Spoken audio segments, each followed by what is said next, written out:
Assalomu alaykum kanalimiz obunachilari. Xudo xohlasa bugun 15 aprel 2026-yil.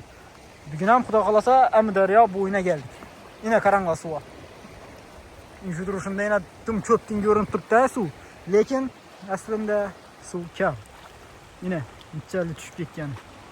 Hozir Oryan taraflardan ham videosini izminde ko'rishingiz mumkin, nichali darajada tushib ketganligini. Xudo xohlasa endi bu yerdan suv ko'payadi degan umiddamiz. Videomuzni kuzatishda davom etinglar. Videomuza bir like'larni bosib, kanalimizga obuna bo'lib qo'yishni unutmanglar.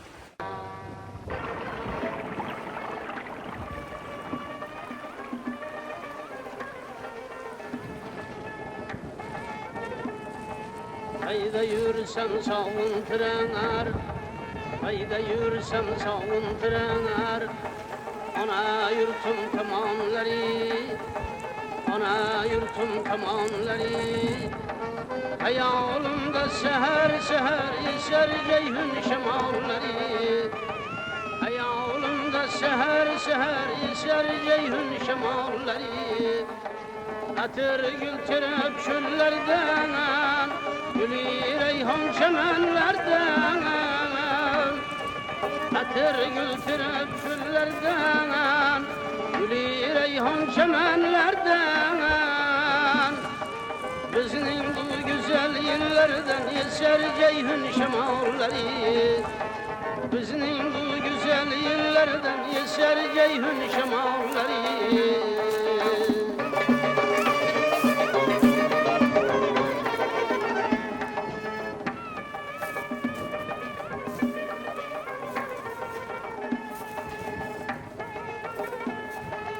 Özbekistan şanlı diyanar, bülbüller işkinde yanar.